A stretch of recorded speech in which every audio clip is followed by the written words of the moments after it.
গাজায় হামাসের সাথে যুদ্ধে ইসরায়েলের অর্থনীতিতে ধস, আরও যা অপেক্ষা করছে দেশটির জন্য।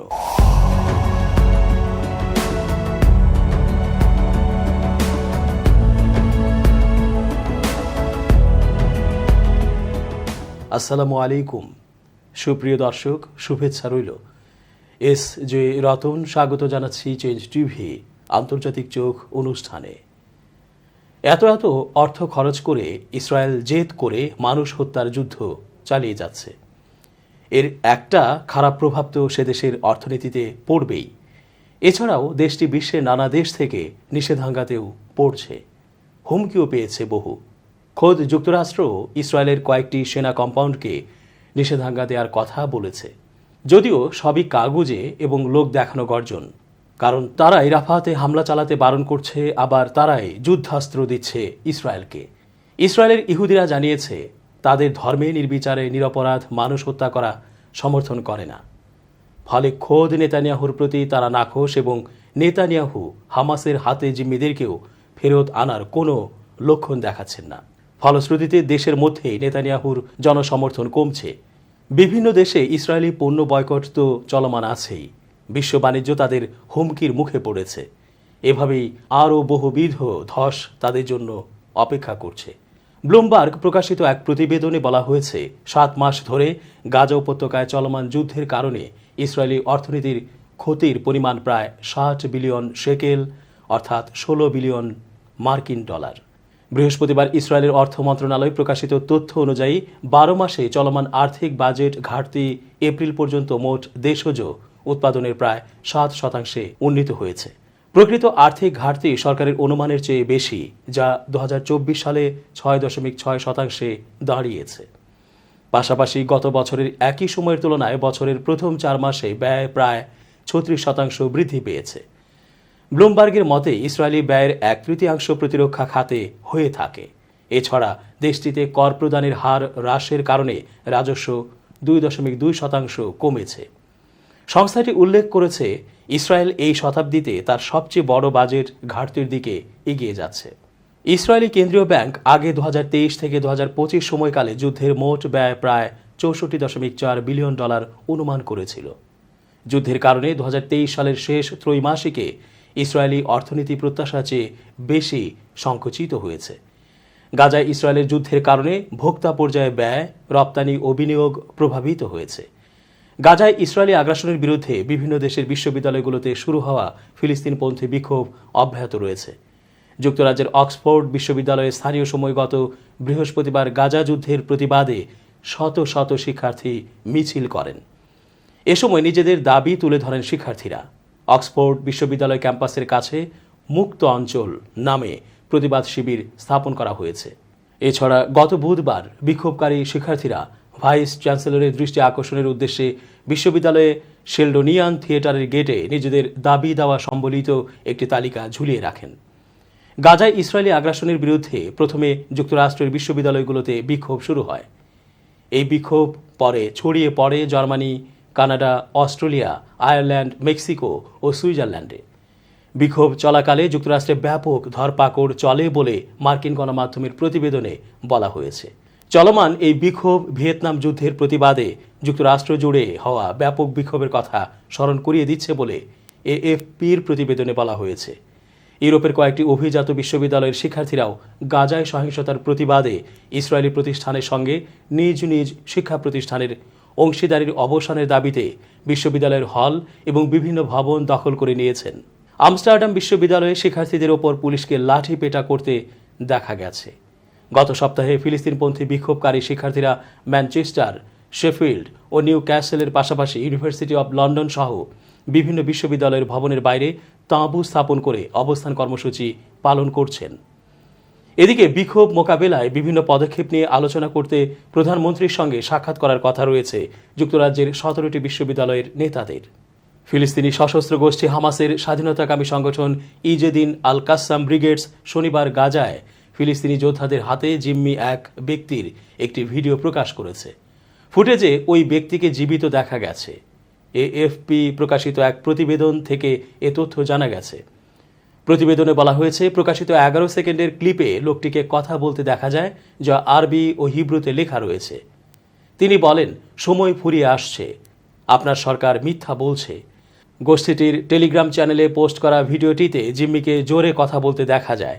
1 মাসেরও কম সময়ের মধ্যে তৃতীয়বারের মতো প্রকাশ করা জিম্মিদের ফুটেজ এটি। এর আগে 27 এপ্রিল তারা একটি ভিডিও প্রকাশ করে, যেখানে 2 জিম্মিকে জীবিত দেখানো হয়েছে। তাদের নাম কেইথ সিয়েজেল ও ওমরি মিরান। এর 3 দিন আগে এরকম আরেকটি ভিডিও সম্প্রচার করা হয়, যেখানে জিম্মি হার্শ গোল্ডবার্গ পলিনকে জীবিত দেখানো হয়েছে। ইসরায়েলি সেনাবাহিনী বলেছে, গাজার দক্ষিণাঞ্চলের রাফা থেকে শনিবার কেরেম শালোম ক্রসিংয়ের দিকে রকেট ছোঁড়া হয়েছে। ইসরায়েল ও দক্ষিণ গাজা উপত্যকার মধ্যবর্তী ক্রসিংটি এই সপ্তাহের শুরুতে মারাত্মক গোলাগুলির পর সাময়িকভাবে বন্ধ করে দেওয়া হয়েছিল। সামরিক বাহিনী এক বিবৃতিতে বলেছে, 4টি রকেট নিক্ষেপ শনাক্ত করা হয়েছে, যেগুলো রাফা এলাকা থেকে অতিক্রম করেছে। একটি রকেটকে ইসরায়েলি বিমান প্রতিরক্ষা ব্যবস্থা বাধা দিয়েছে। বাকিগুলো কেরেম শালোমের আশপাশে খোলা জায়গায় পড়েছে। এতে কোনো আঘাতের খবর পাওয়া যায়নি। সেনাবাহিনীর মতে, শুক্রবার একই এলাকা থেকে ইসরায়েল ও দক্ষিণ গাজা উপত্যকার মধ্যবর্তী কেরেম শালোম ক্রসিংয়ের দিকে একটি রকেট ছোড়া হয়। রকেটের আঘাতে 4 সেনা নিহত হওয়ার পর রবিবার ইসরায়েলি কর্তৃপক্ষ অস্থায়ীভাবে ক্রসিংটি বন্ধ করে দেয়। অধিকাংশ মানবিক সহায়তার সরবরাহ গাজায় প্রবেশের অনুমতি দেওয়ার আগে সেখানে পরিদর্শন করা হতো। ইসরায়েল রাফার পূর্বাঞ্চলে উচ্ছেদের নতুন আদেশ দেওয়ার কয়েক ঘণ্টা পর সর্বশেষ রকেট নিক্ষেপের ঘটনাটি ঘটল। জাতিসংঘ বলেছে, রাফার পূর্বাঞ্চলে 14 লাখ মানুষ আশ্রয় নিয়েছে। সংস্থাটি জনাকীর্ণ শহরে সরাসরি আক্রমণ হলে একটি উল্লেখযোগ্য বিপর্যয়ের বিষয়ে সতর্ক করেছে। ইসরায়েলি সেনাবাহিনী সোমবার রাফার পূর্বাঞ্চলে প্রথমে উচ্ছেদের আদেশ জারি করে জানায়, তারা সেখানে ব্যাপকভাবে প্রত্যাশিত স্থল হামলার প্রস্তুতি নিচ্ছে। এখনও বড় আকারের অভিযানের ঘোষণা না দিলেও ইসরায়েল এই সপ্তাহে আন্তর্জাতিক বিরোধিতাকে অস্বীকার করে এবং ট্যাঙ্ক ও সেনা নিয়ে রাফাতে প্রবেশ করে। মিশরীয় সীমান্তে তারা মূল ক্রসিং দখল করে। 7 অক্টোবর ইসরায়েলে হামাসের নজিরবিহীন হামলার পর গাজা যুদ্ধ শুরু হয়। ইসরায়েলের সরকারি পরিসংখ্যান অনুসারে সেই হামলায় 1170 জনেরও বেশি লোক নিহত হয়, যাদের অধিকাংশই বেসামরিক। অন্যদিকে হামাস পরিচালিত অঞ্চলের স্বাস্থ্য মন্ত্রণালয় অনুসারে ইসরায়েলের প্রতিশোধমূলক আক্রমণে গাজায় কমপক্ষে 34,971 জন নিহত হয়েছে, যাদের অধিকাংশই নারী ও শিশু। ফিলিস্তিনিদের রাফার পূর্বাঞ্চল ও গাজা উপত্যকার উত্তরাঞ্চল থেকে সরে যাওয়ার নির্দেশে আরও এলাকা যুক্ত করা হয়েছে। ইসরায়েলি সামরিক বাহিনী শনিবার নতুন এ আদেশ দেয়। তারা সেখানে ফিলিস্তিনি সশস্ত্র গোষ্ঠী হামাসের যোদ্ধাদের বিরুদ্ধে লড়াই চালিয়ে যাচ্ছে। এএফপির এক প্রতিবেদন থেকে তথ্য জানা গেছে। প্রতিবেদনে বলা হয়েছে, ওই অঞ্চলের কিছু বাসিন্দা এএফপিকে বলেছেন, তারা তাদের ফোনে পাঠ্য ও অডিও বার্তার মাধ্যমে সর্বশেষ সরে যাওয়ার আদেশ পেয়েছে। গাজার বাসিন্দা ও বাস্তুচ্যুতদের রাফা শহরের সাবুরা শরণার্থী শিবিরের কিছু অংশ প্রশাসনিক এলাকা জেনিনা এবং খিরবেত আল আদাস এলাকা ছেড়ে আল মাওয়াসির উপকূলীয় মানবিক এলাকায় যেতে বলা হয়েছে। এর কয়েকদিন আগে ইসরায়েলি ট্যাঙ্ক ও সেনারা ফিলিস্তিনি ভূখণ্ডের দক্ষিণতম শহর রাফাতে প্রবেশ করে এবং মিশরীয় সীমান্তের একটি মূল ক্রসিং দখল করে। অন্যদিকে সাহায্যকারী গোষ্ঠী এবং জাতিসংঘের কর্মকর্তারা সতর্ক করেছেন, এলাকাটিতে ইতিমধ্যে প্রচুর মানুষ আশ্রয় নিয়েছে।